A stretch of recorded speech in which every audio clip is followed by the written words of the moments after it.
कहता नहीं किसान बाबूजी कहा रे सियान भैला के बाद भी लड़का नहीं झगड़ा करता सन। देखा ना बाबूजी, हमरा के हॉस्टल जाए बा आई हमार तौली लेके भाग गए। जब देखा था वैसे ही करेला। हम अपना ला नया नया कपड़ा खरीदे दी आई पहन के भाग जाला।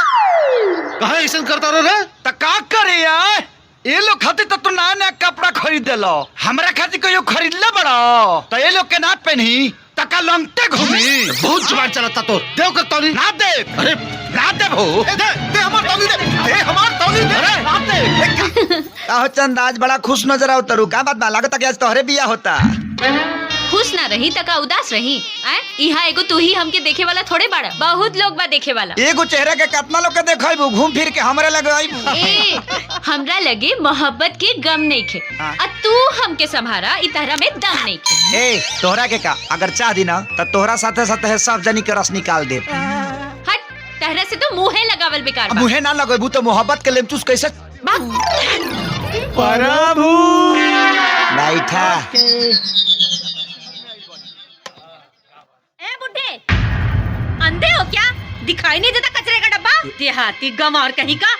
प्लेट उठा और रख इसमें। जी ना काका प्लेट के हाथ मत लगाइया, हमनी के बराती है जा, केहू के बाप के नौकर ना। ए मिस्टर, तमीज से बात करो तुम। एक तो खाने का सहूर नहीं, ऊपर से बदतमीजी से बात करते हो। अच्छा तो हमनी के खाए के सहूर नहीं खे। दरअसल बात तो ई बा कि तोहरा लोग इनके खियावे के सहूर नहीं खे। एगो तब पे फैलो सिस्टम रख ले बड़ा लो।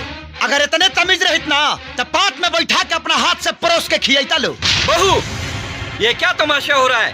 देखिए ना बाबूजी, एक तो जानवरों की तरह खा रहे हैं, ऊपर से कुछ कह दिया तो बोलते हैं कि परोस के खिलाओ। अच्छा तो हमनी के जानवर है जा।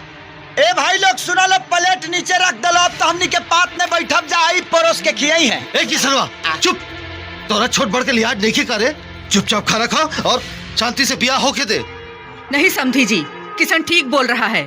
बहू सबको परोस कर खाना खिलाएगी। मैं और परोस के खिलाऊंगी? परोसेगी मेरी जूती। बहू ए भाई लोग अब तई परोसिया हमनी के बैठ के खाई जाई। पतल ठीक बानू रे? हाँ भैया। आ खाना ठीक बानू रे? हाँ भैया। आ खियावेली ठीक बाड़ी नु? हाँ भैया। काहो भौजिया बनानू लड़ाबू? प्रभु ई खाना खियावतिया कि ईटा से कपार फोड़तिया रे?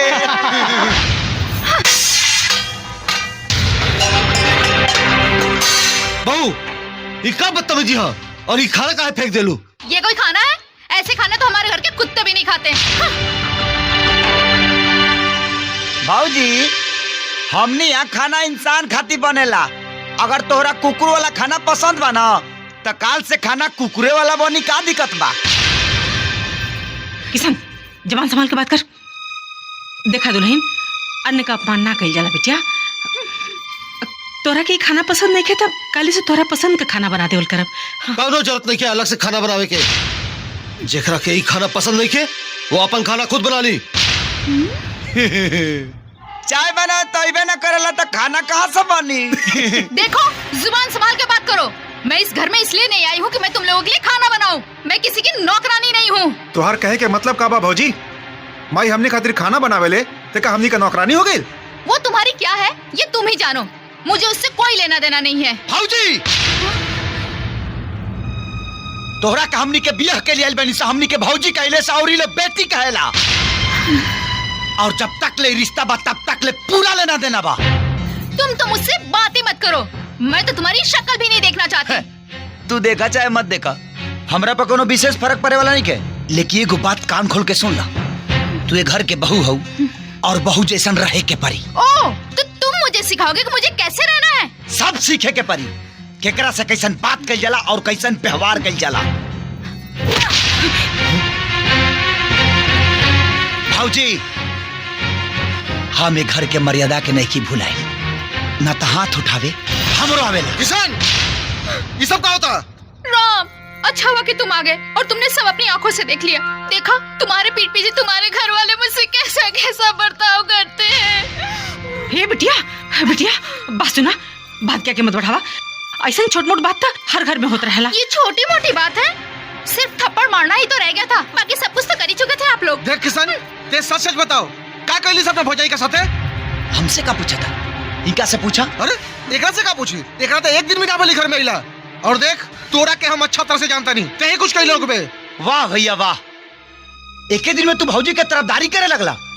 हमनी के इतना दिन के प्यार पर भौजी के एक दिन के प्यार भारी पड़ गई। राम, बिना जानले सुनले तो हर हिम्मत कैसे भइल अपन छोटे भाई के ऊपर हाथ उठावे के? ये काम तो तोहरा करे के चाहिए बाबूजी। ये इतना देर से अपना भौजाई के साथ बदतमीजी करता और तू लोग बैठ के तमाशा देखता रहा। अरे तमाशा के करता? ई छोड़, ई तमाशा काहे होता ई हम अच्छा से जानता नहीं। बेटा तोरा ई घर छोड़ के जाए के बाना त जा, बाकी जाए के बहाना मत खोजा। अरे कैसन बात करता नहीं राम के अरे बाबूजी? तू चुप कर। ई तोहार बेइज्जती कैले सिया तो हम चुप रहनी है। अपना दोनों देवर के बेइज्जती कैले सिया तो हम चुप रहनी है। ये हमार बेइज्जती कैले सिया तो भी हम चुप रहनी है।